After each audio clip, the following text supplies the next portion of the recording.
ഇതാമുഖമായിട്ട് നിങ്ങളുടെ മനസ്സിലിരിക്കട്ടെ.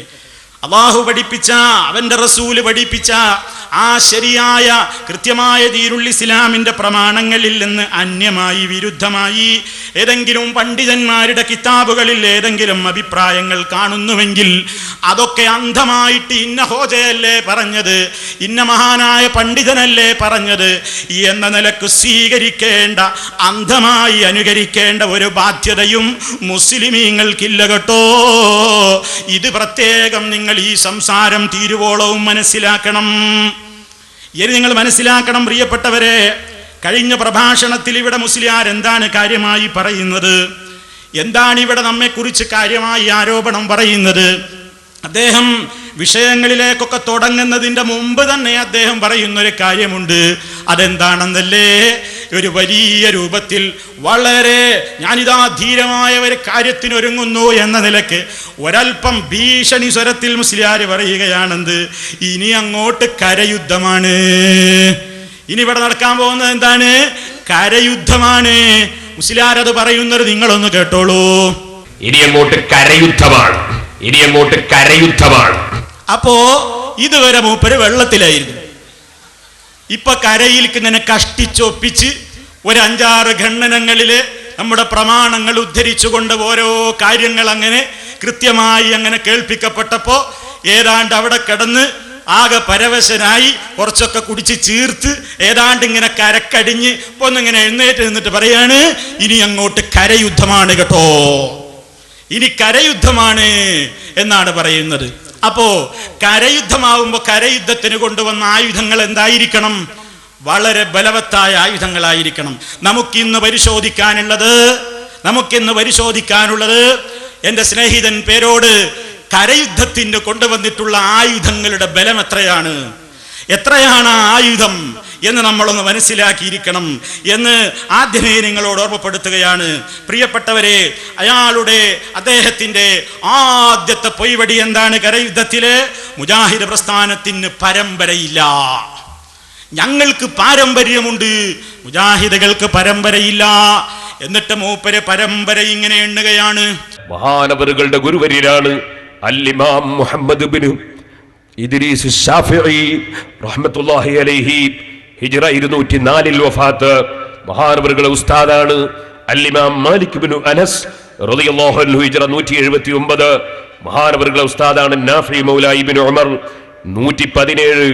മഹാനവറുകളുടെ ഉസ്താദാണ് ഉമർ ബിൻ ഖത്താബ് റളിയല്ലാഹു അൻഹുവിന്റെ മകൻ അബ്ദുല്ലാഹ് ബിൻ ഉമർ റളിയല്ലാഹു അൻഹു 73 വഫാത്താണ്. ആ അബ്ദുല്ലാഹ് ബിൻ ഉമർ റളിയല്ലാഹു അൻഹുവിന്റെ ഗുരുവര്യരാണ് മഹാനായ മുഹമ്മദുർ റസൂലുള്ളാഹി സ്വല്ലല്ലാഹു അലൈഹി വസല്ലം.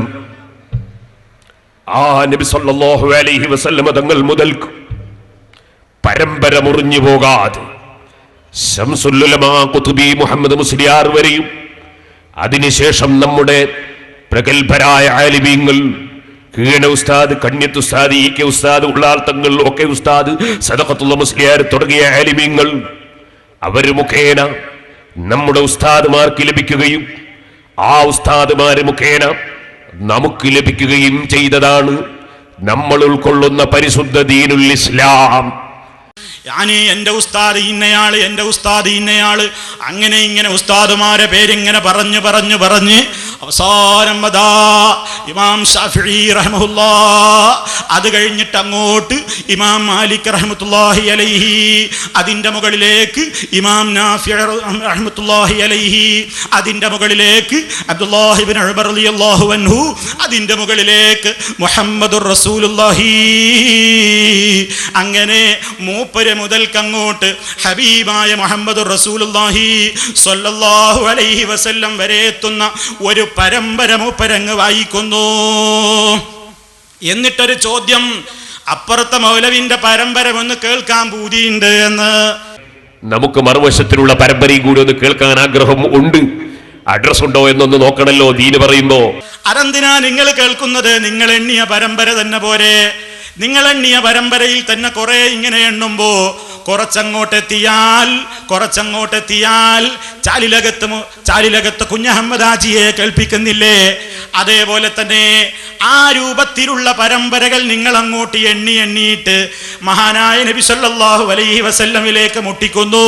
ഞാൻ നിങ്ങളുടെ പരമ്പര ഓരോന്നെടുത്തിട്ട് പറയാൻ ഉദ്ദേശിക്കുന്നില്ല. പക്ഷേ മുസ്ലിമീങ്ങളെ കബളിപ്പിക്കുന്ന ഒരു പരിപാടി മുസ്ലിമീങ്ങൾ മനസ്സിലാക്കേണ്ടതുണ്ട്. ഇങ്ങനെ പരമ്പര പറയുമ്പോ ഒറ്റ വാക്കിൽ ചുരുക്കത്തിൽ ഞാൻ എൻ്റെ പ്രിയപ്പെട്ട ശ്രോതാക്കളോട് പറയട്ടെ, ആ പരമ്പര അങ്ങനെ എണ്ണിയതിലൂടെ അദ്ദേഹവും അദ്ദേഹത്തിൻ്റെ ഉസ്താദുമാരുമൊക്കെ ചെയ്തുകൊണ്ടിരിക്കുന്ന, ഇന്ന് കേരളത്തിൽ അവർ ചെയ്തുകൊണ്ടിരിക്കുന്ന വിശ്വാസ രംഗത്തുള്ള കാര്യങ്ങളും കർമ്മരംഗത്തുള്ള സർവാന്ധവിശ്വാസങ്ങളും തോന്നിവാസങ്ങളും അവരുടെ ആചാരങ്ങളും മുഴുവൻ അതാ ഹബീബായ റസൂലുള്ളാഹി സ്വല്ലല്ലാഹു അലൈഹി വസല്ലമും ചെയ്തു എന്ന് റസൂലുള്ളാഹിയുടെ പേരിൽ കെട്ടിവെക്കലാണ്. അബ്ദുല്ലാഹി ഇബ്നു ഉമർ റളിയല്ലാഹു അൻഹുവിന്റെ അടക്കമുള്ള സ്വഹാബത്തിന്റെ പേരിൽ കെട്ടിവെക്കലാണ്. നാഫി റളിയല്ലാഹു അൻഹു അടക്കമുള്ള താബീഈങ്ങളുടെ പേരിൽ കെട്ടിവെക്കലാണ്. അങ്ങനെ അങ്ങോട്ടെടുത്ത് ഇങ്ങനെ പരിശോധിച്ചു നോക്കിയാൽ പ്രിയപ്പെട്ടവരെ, നിങ്ങൾ നോക്കൂ, ഞങ്ങൾക്ക് പരമ്പരയുണ്ട്. പരമ്പര എന്ന് പറഞ്ഞാൽ എന്താണ്? എൻ്റെ ഉസ്താദ് മുതൽക്ക് അങ്ങോട്ട് നോക്കിയാ റസൂൽ വരെ എത്തുന്ന കണ്ണിയുണ്ട് എനിക്ക്. എന്താണ് ആ പറഞ്ഞതിൻ്റെ ഉദ്ദേശം? ഞാനൊരു കാര്യം ചെയ്യുന്നുണ്ടെങ്കിൽ, ഞാനൊരു കാര്യം വിശ്വസിക്കുന്നുണ്ടെങ്കിൽ, ഞങ്ങളൊരു കാര്യം പ്രവർത്തിക്കുന്നുണ്ടെങ്കിൽ അതിന് റസൂലുള്ളാഹി സ്വല്ലല്ലാഹു അലൈഹി വസല്ലം വരെ എത്തുന്ന കണ്ണികൾ മുഴുവനും ഞങ്ങളിവിടെ ചെയ്യുന്ന കർമ്മങ്ങൾ അംഗീകരിച്ചവരാണ്. ഞങ്ങൾ വിശ്വസിക്കുന്ന വിശ്വാസം അംഗീകരിച്ചവര് തന്നെ എന്നല്ലേ ആ പറഞ്ഞതിൻ്റെ ചുരുക്കം? എന്ത്? എനിക്ക് പരമ്പരന്റെ റസൂലുള്ള വരെ എന്ന് പറഞ്ഞാൽ എന്താ അതിനർത്ഥം? ഞാൻ ഇന്ന് ചെയ്തുകൊണ്ടിരിക്കുന്ന എല്ലാ കാര്യത്തിനും എനിക്ക് റസൂലുള്ള മുതൽക്ക് അവിടുന്ന് ഇങ്ങോട്ട് ഇബ്നു ഉമർ കേട്ടു, അവിടുന്ന് ഇങ്ങോട്ട് നാഫി കേട്ടു, അവിടുന്ന് ഇങ്ങോട്ട് ഇമാം മാലിക് കേട്ടു, അവിടുന്ന് ഇങ്ങോട്ട് ഷാഫി ഇമാം കേട്ടു എന്നിങ്ങനെ മഹാന്മാരായ ആളുകൾ മുഴുവനും അവരിൽ നിന്നൊക്കെ കിട്ടിയതാണ്.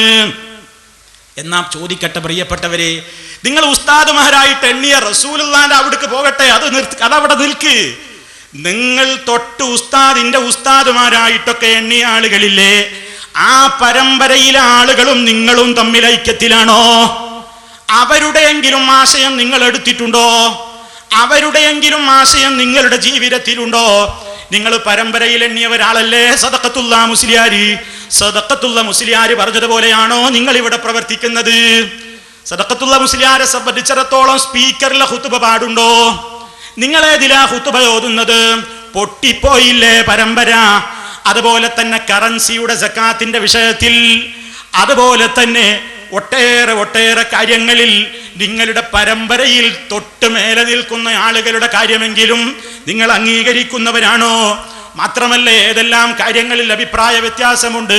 വെള്ളിയാഴ്ച അതാ മിമ്പറിൽ കയറുന്നതിന്റെ മുമ്പ് തറയിൽ വെച്ചൊരു തറപ്രസംഗം വേണമെന്നൊരു കൂട്ടർ, വേറൊരു കൂട്ടർ പറയുന്നു പാടില്ല, അത് ബിദ്അത്താണ്, അത് ബിദ്അത്താണ്. നിങ്ങൾക്ക് ഇങ്ങനെ പരമ്പരയിൽ ഇങ്ങനെ മേലോട്ട് പോകുമ്പോ ഇങ്ങനെ ഓരോരുത്തർക്ക് വ്യത്യസ്തമായ വീക്ഷണങ്ങൾ ഒരൊറ്റ പരമ്പരയിലൂടെ കിട്ടിയിട്ടും എങ്ങനെ വന്നുപോയി? ഇത് ചിന്തിക്കുന്നില്ലേ കേൾക്കുന്ന ആളുകൾ? ഇത് ആലോചിക്കുന്നില്ലേ കേൾക്കുന്ന ആളുകൾ? തീർച്ചയായും ആലോചിക്കും. ഖുർആൻ പരിഭാഷയുടെ കാര്യത്തിൽ നിങ്ങളുടെ കണ്ണികളിലുള്ള ആളുകളൊക്കെ ഒരേ ചിന്താഗതിക്കാരാണോ? ഖുർആൻ പരിഭാഷപ്പെടുത്തൽ ഹറാമെന്ന് ഒരു വിഭാഗം, കുഫിരിയത്തൊന്നൊരു വിഭാഗം, അതല്ല ആവശ്യം തന്നെയാണ് എന്ന് പറയുന്ന ഒരു വിഭാഗം. നിങ്ങൾ ഈ പരമ്പര എങ്ങനെ വെച്ചുകൂട്ടുന്നു? എത്രയാ പരമ്പര? അപ്പൊ നമ്മെ സംബന്ധിച്ചിടത്തോളം നമ്മൾ മനസ്സിലാക്കേണ്ടതാണ്, നമ്മൾ പറയും നിങ്ങളെ ഈ ഉസ്താദിന്റെ പരമ്പരയൊന്നുമല്ല പരമ്പര എന്ന് പറയും. ഇവിടെ ഇസ്ലാം പഠിപ്പിച്ച പരമ്പരയുള്ളത് മുജാഹിദുകൾക്ക് മാത്രമാണ്, മുജാഹിദുകൾക്ക് മാത്രമാണ്. വളരെ ആത്മവിശ്വാസത്തോടെയാ പറയുന്നതെന്ന് മനസ്സിലാക്കിക്കോ. എന്തേ അങ്ങനെ പറയാൻ കാരണം? നമ്മുടെ നേതാവ് ഹബീബായ റസൂലുള്ളാഹി സ്വല്ലല്ലാഹു അലൈഹി വസല്ലമിൽ നിന്നുള്ള ഏതെങ്കിലും ഒരു ഖൗല്, ഏതെങ്കിലും ഒരു ഫിഅല്, അല്ലെങ്കിൽ അവിടുത്തെ ഒരു തഖ്രീർ, അത് നമുക്ക് കൃത്യമായി തന്നെ ലഭിക്കുന്നത് ഞാൻ നേരത്തെ പറഞ്ഞില്ലേ, കൃത്യമായ പരമ്പരയിലൂടെയാണ്. അങ്ങനെയുള്ളതേ ഞങ്ങൾ പറയാറുള്ളൂ. അങ്ങനെയുള്ളതേ ഞങ്ങൾ പറയാറുള്ളൂ. ഞങ്ങളിൽ ഒരു വിശ്വാസമുണ്ടെങ്കിൽ, ആചാരമുണ്ടെങ്കിൽ അത് റസൂൽ സല്ലല്ലാഹു അലൈഹി വസല്ലമിൽ നിന്ന്, സ്വഹാബത്തിൽ നിന്ന് അങ്ങനെ ഇങ്ങോട്ട് കിട്ടിയതാണ്. അതല്ലാത്ത ഒരു കാര്യത്തിന് വിളിക്കപ്പെട്ടാൽ ഇതാ ഇന്ന ഹോജ പറഞ്ഞിരിക്കുന്നു, ഖുർആനിലും ഹദീസിലും ഒന്നുമില്ലെങ്കിലും നമുക്ക് ഈ ഹോജയുടെ വാക്ക് മതി എന്ന് പറയുമ്പോ നമ്മുടെ ശൈലി എന്താണ്, നമ്മുടെ യഥാർത്ഥത്തിലുള്ള നയം എന്താണ്? വഇദാ ദുഈത ഇലർ റസൂലി ഫഖുൽ ലഹും സമഅൻ വതൗഅൻ ലസ്തു ദാഇ സിയാനി.